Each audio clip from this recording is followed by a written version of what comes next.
that from the CDF, the amount that we have received allocated to each constituency, you have already taken 5.9 million for from the project. Are you fair with the honorable member? Thank you, Madam Speaker. The Honorable Minister of Local Government and Rural Development. Madam Speaker, thank you so much, and I'd like to thank my dear colleague from Chipiri. Madam Speaker, no one has taken 5.9. That 5.9, Madam Speaker, has been invested for the people of Chipiri or Serenge to benefit in terms of electricity. That has been a bigger challenge. So it is an investment whose dividends will go back to the local authority. So no one has gotten that 5.9 other than it being invested.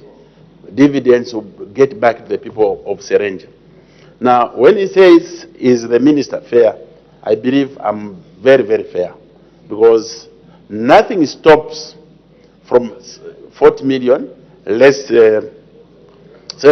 talk of maybe about 20 million for projects. 10 million goes to solar initiative. The other 10 million, it can be used for other intervention measures within Serenge. We know there are a lot of competing needs. It's the first time that the governments have released such colossal sums of money in the constituencies. So there are a lot of competing needs. That's why I spoke to my dear colleague to say, please, tomorrow let's meet. I can't assure anything other than when we engage my technical team. I have a meeting with my technical team to look at how best, on top of the 3.1 million kwacha that was set aside for the feeder roads, maybe there can be a solution on how best we can help Serenge for the people to have easy access to movement. Thank you so much. Thank you very much. The Honorable Member for Serenge. Thank you, Madam Speaker. Just maybe an emphasis, Honorable Minister, this is not just to do with the road itself. Actually, even the crossing points are gone. That's why we talked of that 90 million, which our local authorities did as a BOQ. If anything, please, Honorable Minister, when I come, may I have a check for 90 million tomorrow? Thank you. The Honorable Minister of Local Government and Rural Development. Honorable Member of Parliament for Serenge, thank you so much. But that assurance of you finding 90 million kwacha check tomorrow is not there. But together, we are leaders. We have to find a solution for the people. Thank you so much. Thank you very much. We move to the next question. The Honorable Member for Katombola. Thank you very much, Madam Speaker, for according the people of Katombola constituency an opportunity to ask a question. But before I do, Madam Speaker, allow me to join the dear colleagues in this House, the dear honorable members who have extended congratulations to our colleague, the new honorable member for Chawama, a colleague that I worked with in central government in the civil service, Madam Speaker. I welcome you, my brother, and wish to state that you should learn from the best so that you can serve your people the best way. Madam Speaker, the people of Katombola constituency wishes to ask question number 130. I thank you, Madam Speaker. Thank you very much. The Honorable Minister of Tourism. Thank you very much, Madam Speaker. Madam Speaker, the Honorable MP for Katombola constituency does ask the Minister of Tourism why the residents of Momba Chiefdom in Kazungula district are charged levy using the road which passes through Dundumwezi, the NPW checkpoint, in order to access Kalomo. B, whether government has any plans to abolish the levy. If so, when the plans will be implemented, and if there is no such plans, why? Madam Speaker, in our quest to respond to Honorable MP for Katombola, the House may wish to note that bona fide residents of the Momba Chiefdom in Kazungula district that pass through the park are not charged any fees or levies when accessing the road that passes through the Dundumwezi DNPW control checkpoint in order to access Kalomo district. Government, through the Department of National Parks and Wildlife, ensures that bona fide residents living adjacent to and within the game management area are not restricted in their movements for purposes of accessing essential services such as schools, health facilities, and markets. However, Madam Speaker, individuals not classified as bona fide residents of Momba Chiefdom are requested to pay prescribed fees and levies as stipulated under the Zambia Wildlife Act number 14 of 2015. Madam Speaker, it therefore follows that B, C, and D falls off. I thank you, Madam Speaker. Thank you very much. Supplementary questions? The Honorable Member for Katombola. Thank you, Honorable Minister, for the response that you have provided. The people of Momba, Honorable Minister, are being charged. The bona fide residents of Momba Chiefdom are being charged, contrary to the position you've taken, Honorable Minister. But asking a follow-up question, who are the bona fide residents of Momba? What is the meaning of that? I thank you, Honorable Minister. Thank you. The Honorable Minister of Tourism.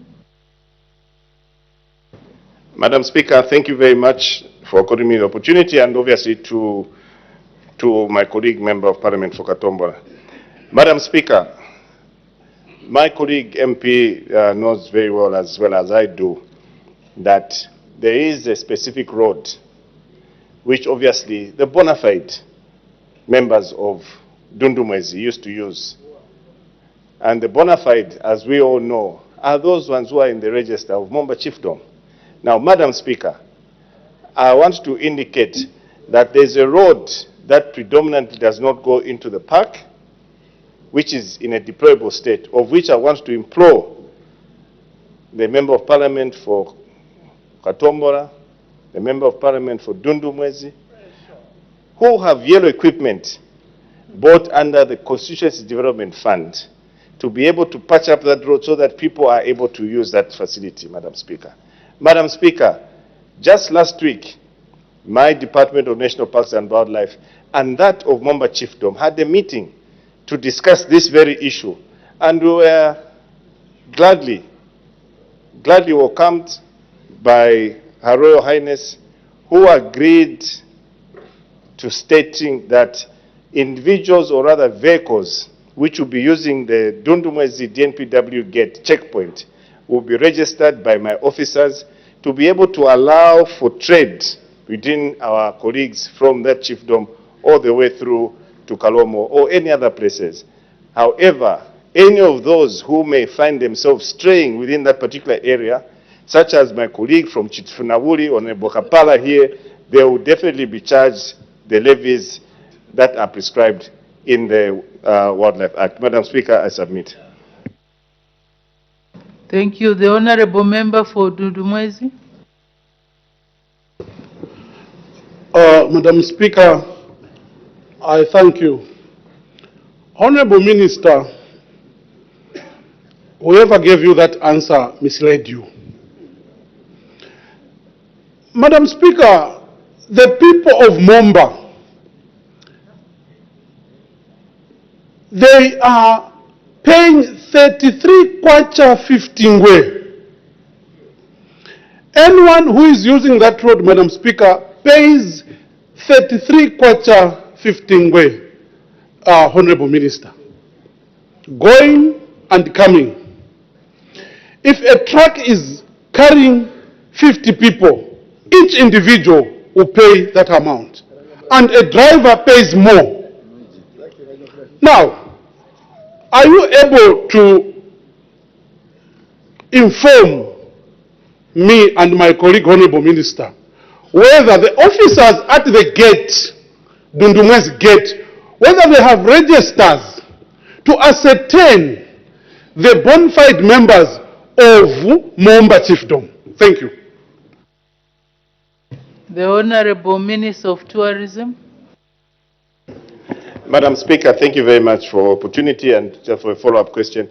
Madam Speaker, I think it will be very important for for us in government to be able to share the right information with our colleagues.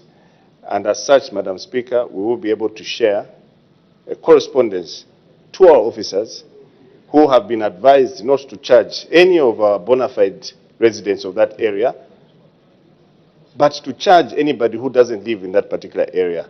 Madam Speaker, I will state that I will share the correspondence, internal communication to my officers at the Dundumwezi gate, so that if there's anybody who charges their people, then they'll be doing it outside the jurisdiction of what we've guided them to do. Madam Speaker, I submit. The Honorable Member for Katombola. Thank you for the opportunity, Madam Speaker, and thank you, Honourable Minister, for your responses. Do you know, Honourable Minister, that those toll fees, I can call, that people are being forced to pay, these poor people, most of them, who are trying to survive, this is decampaigning this government. Do you know that information? Thank you, Madam Speaker. The Honorable Minister of Tourism. Now it's like we are in a court, cross-examination. Madam Speaker, I think I was very clear when I mentioned that we are not charging any of the residents in that area. Okay, my guidance here, the honorable members, looking at all the honorable members, I think what we can do, honorable members, for Katombola and Dundumwezi, do approach the Honorable Minister of Tourism with the receipts. If you are saying that people are being charged, approach with the receipts and try to resolve this issue. Because we can't, it looks like we are not getting any concrete position of whether people are being charged, and if they are being charged, who is being charged, and all those things. So please do liaise. Get the information, visit each other. I'm sure you want the problem resolved. So with that, we can make progress. I've seen some more indications, but I don't think it's not it's not adding. Not adding up to what we are doing. So next question, by prior arrangement, this question will be asked by the Honorable Member from Sazal. The Honorable Member from Sazal. Thank you, Madam Speaker. Question number 131. The Honorable Minister of Local Government and Rural Development. Madam Speaker, thank you so much. By prior arrangement, the Honourable Member of Parliament for Musanzala asks a question on behalf of the MP for Petauke Central to the Minister of Local Government and Rural Development.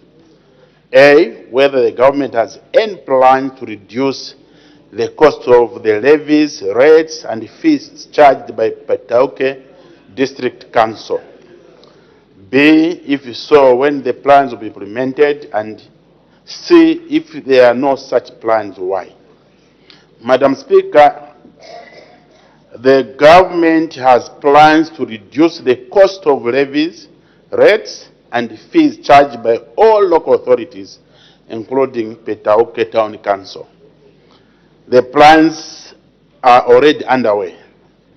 The minister has introduced measures to enhance revenue collection efficiency and transparency through implementing the information communication technology, ICT, systems for direct payment of levies, fees, and charges, which could potentially reduce costs. C, plans are there as in A. Madam Speaker, I thank you. Thank you very much. Supplementary questions, the Honorable Member from Sazala. Thank you, Madam Speaker. Madam Speaker, through you, I would like to declare interest because I'm a resident of Petauke, and this issue, I wanted Madam Speaker to maybe just ask the Minister that are you aware that even with your instruction given to Petauke District Council, our people are still being victimized and pushed, and to the extent that even barely bouncing on the doors of some members.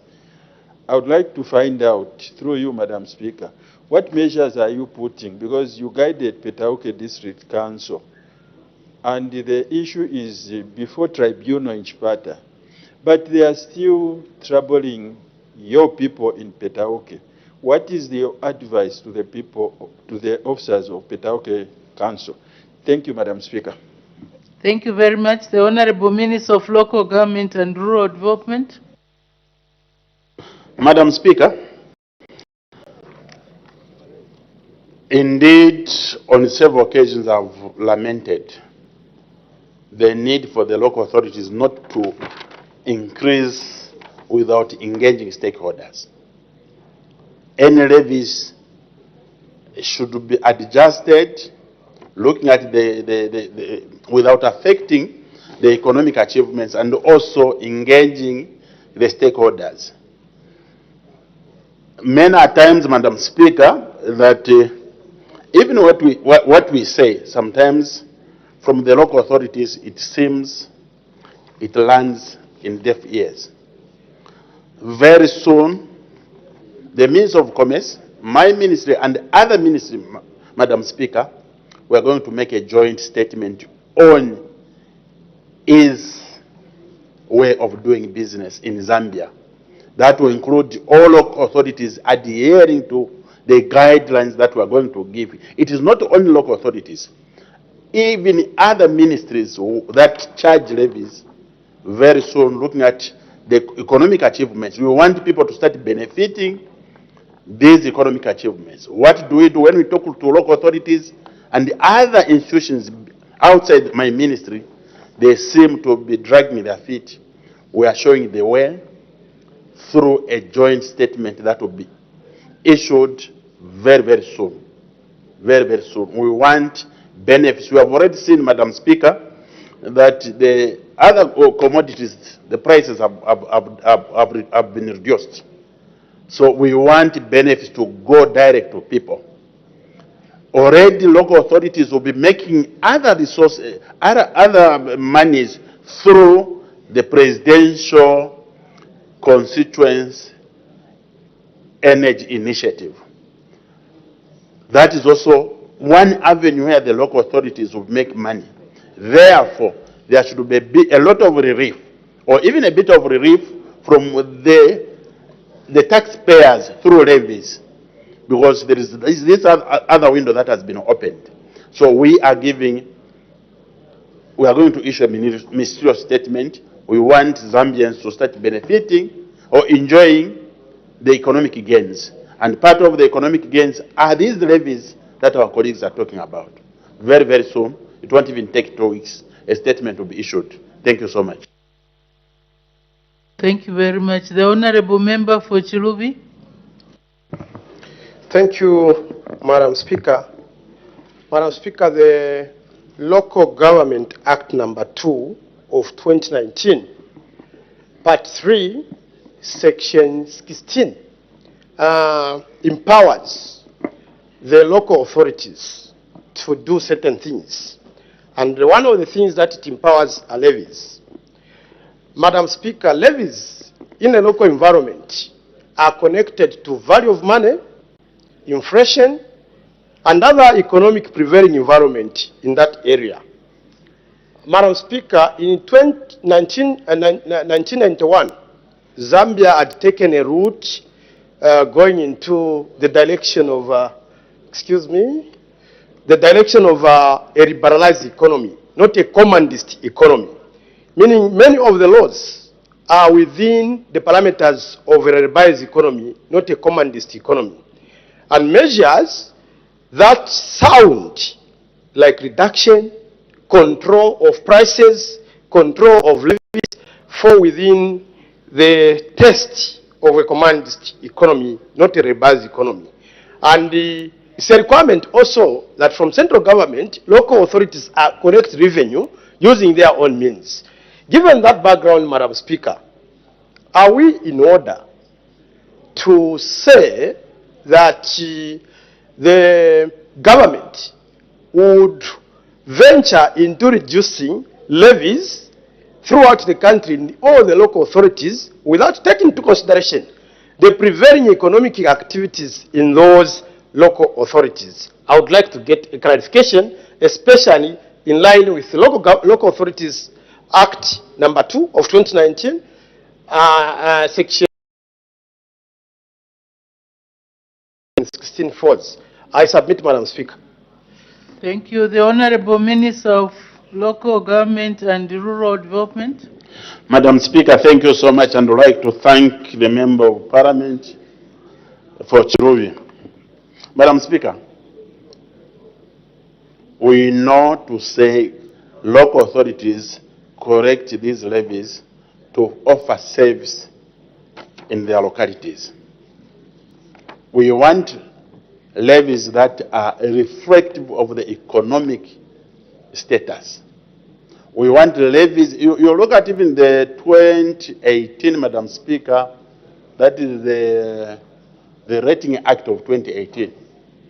Previous, before 2018, Madam Speaker, a property, the rating that was there before, a property could be, maybe it was costing about, the rates that was recovered from a property was 40,000 kwacha. I'm just using that as an example. The Rating Act of 2018 saw that triple from 40,000 kwacha to 120. Same property. So those are the issues as a government that we need to take interest to say, yes, we know you need to raise money. But the same property, Madam Speaker, that you constructed under 300,000 kwacha, as an example, you were paying 40,000 kwacha. From 2018, it has got to 120. Even you, as the owner of the property, you can ask. But if we, as leaders, elected to deliver on our promises, we are not going to leave that unattended to. These are the situations, Madam Speaker, we are saying we need to make sure that the rates should be reflective of the economic status. So we are not saying local authorities shouldn't correct levies, no. But there should be an understanding, mutual agreement between the collector, the payee, and the payer. Because it's about tax. The tax should be something that is user-friendly. How can you explain a situation that I've given, Madam Speaker? 40,000 kwacha, now you are required to pay 120. So a government, we should just sit and say, because the local authorities, it's under the liberalized economy, they should do their business. No, we have an economy to protect. The achievements that we are seeing can only be protected once the local authorities collect reasonable fees and rates. Thank you so much, Madam Speaker. Thank you. The Honorable Member from Sazwala. Thank you, Madam Speaker. In fact, what the Minister just alluded to is part of the point that I wanted to mention, to say the people of Petauke are not saying we shouldn't pay, but they are saying the rates are too high. And just as he has alluded to, a property that was paying 1,000, today they are paying 15,000 kwacha. So they are complaining, and they are saying, why should we pay? And the issue, Madam Speaker, through you, it is still under tribunal, but they have gone ahead trying to victimize businessmen in Petauke. Hence the question comes to the Minister that let's find a solution. How best is it that the people of Petauke can be helped so that they are not victimized by the local authority? Thank you, Madam Speaker. Thank you very much. I don't know if the Honorable Minister wants to make a comment on that. Madam Speaker, thank you so much, and I'd like to thank my dear colleague, Member of Parliament from Sanzala. Madam Speaker, there is no need of victimizing anyone. Let us engage. I was recently in Chipata, where I was engaging the Chipata Council on how they jumped from collecting 5 million kwacha per year to now 35 million kwacha. From mega 5 million kwacha to now 35. The team that I found there, Madam Speaker, they said, we engage. We have to agree. You don't force. Engage. People should know the reason they need to pay that money. And not only the reason, Madam Speaker, people also need to see the services. There is no way you're going to keep paying services are not offered. That is wrong. So as local authorities, my clarion call to the local authorities, in as much as people pay, the services should be visible. They should be seen. So engagement is very important. For us to develop our district, we normally, under decentralization, local authorities, they play a pivotal role. But they need to be engaging and like forcing. That is wrong. To force is wrong. Let people understand and let people see where the resources are going to. Madam Speaker, thank you so much. Thank you. The Honorable Member for Nyimba. Thank you, Madam Speaker. Minister, you're on point that when people are elected, they should look after the people. And the problem we have, Madam Speaker, when Petauke sneezes in our area, because Petauke produced 4 districts out of it. If Petauke, Madam Speaker, has got a headache, meaning the Lusangazi, Nyimba, Sinda, they all have headache. So this problem, you see, it's affecting the 4 districts who are out of Petauke.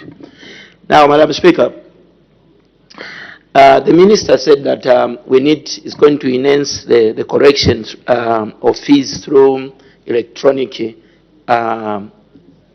maybe collection, especially on the bus stations and the markets. And that is good, Minister. I think that's what Chipata has done. Now, when it comes to rates, Madam Speaker, maybe your properties, Madam Speaker, in town, they're even cheaper in terms of paying rates than the properties we have in Eastern Province, especially between Petauke and Nyimba, Madam Speaker. The way we are paying these rates, Madam Minister, it's beyond ordinary citizens. Even you as a minister, you feel the impact of paying for your property in Petauke or Nyimba. Madam Speaker, after engaging the authorities, there's been a complaint, Minister, that the number of officers you've sent to these councils, the salaries, Madam Speaker, have jumped from their capacity to a certain level which they are failing to manage because the money coming through equalization fund, it's not enough to sustain the salaries. Minister, are you in any position to see to it that the support to the local authorities are enhanced in terms of equalization fund so that people, all the workers can be paid on time? Because you are aware that for Nyimba salaries, Madam Speaker, even Petauke, they are behind in terms of a good number of months salaries haven't been paid. Minister, are you in a position to tell us if you are going to increase the support to these councils? I thank you, Madam Speaker. Thank you very much. The Honorable Minister of Local Government and Rural Development.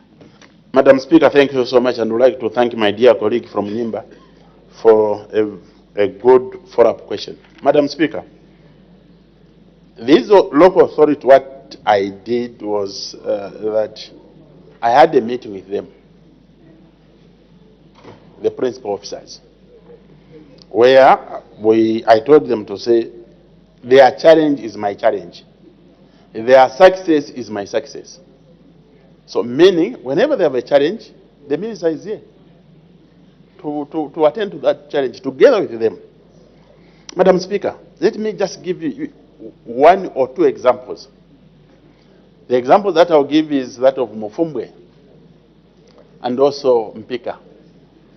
These areas, Madam Speaker, there is gold rush. And in these areas, we have local authorities. How are the local authorities positioning themselves to making sure they also benefit from the same gold rush for the benefit of the same district? How are they positioning themselves? Or is there any law, Madam Speaker, that hinders these local authorities from even getting even a license to own a mine partner with anyone for the betterment for that district. Does it pay, Madam Speaker, for a council in Mufumbwe, so I'm abusing Mufumbwe and Mpika, where people are getting million vouchers in terms of gold transactions? Then the Mufumbwe Council writes to Minister of Local Government requesting for 5 million kwacha to work on the roads that were done by the people who are transporting. We need mind change. We need to shift in the way we reason. Local authorities should not say they need to have inculcate the sense of ownership of what is happening in the district. Money that is collected by Zambia Revenue Authority, Madam Speaker, it comes from the very districts where these local authorities are. And they come to ask for the money from central government. There is nothing that stops a local authority from saying, let us position ourselves here in Chitambo, we have gold, here in Chitambo we have manganese, here in Chitambo we have copper. How do we position the local authority so that at least we can make money? Once these principal officers, they reduce the travel hours, workshops, they think of running this local authority in a more organized manner. Even this issue of saying, you know, there is the 3 months we haven't been paid, it will be a non-issue. The resources are involved in the districts. So my clarion call to the local authorities, principal officers, please show leadership. Reduce the travels and do a lot of work. Resources are in your districts. And like charging someone more money over a property that is constructed under 200,000 kwacha is being made to pay 100,000 kwacha. Yeah. That is not good. We need to work together. My principal officers, I am their partners in making sure that local authorities come out of the situation that they are in right now. Madam Speaker, thank you. Thank you very much. Next question. The Honorable Member for Nyimba, as the time is 16:40, I suspend business for 20 minutes for a health break. Good afternoon. You are watching Parliament Television, and those are live proceedings of the House. The House has since taken a 20 minutes break, and business of the House will resume at 17 hours. And just before the break, we had the Minister of Local Government and Rural Development who was answering to a follow-up question that was following a question that was posed by Mr. Simon Banda, Member of Parliament for Petauke Central, in which he wanted to find out whether government has any plans to reduce the cost of levies, rates and fees charged by Petauke District Council. And we expect business to resume at 17 hours with this question. Joe. Yes, indeed, Pauline. So just now we go through some of the announcements which Madam Speaker made on the floor of the House.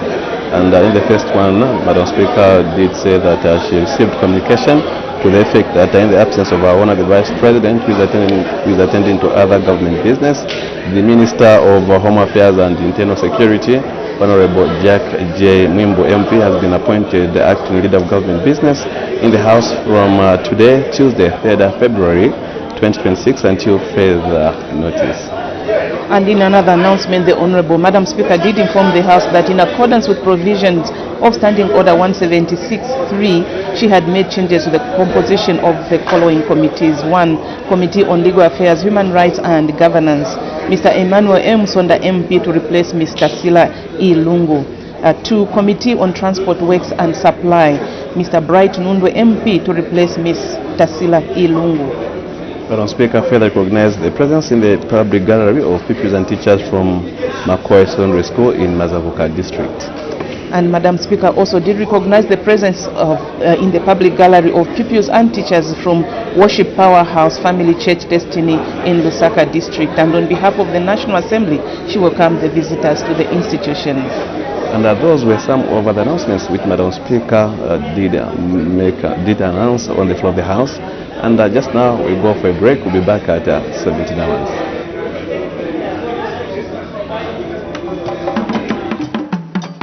The President of the Republic of Ghana, His Excellency John Dramani Mahama, will address the Zambian Parliament on Thursday, 5th February 2026 at 15 hours. The address will be broadcast live on DSTV Channel 272, GoTV Channel 28, Topstar Channel 5, Parliament Radio, the National Assembly of Zambia Facebook page, and YouTube channel. Note that access to the sitting of the House will be strictly by invitation. Make a date on Thursday, 5th February 2026 at 15 hours.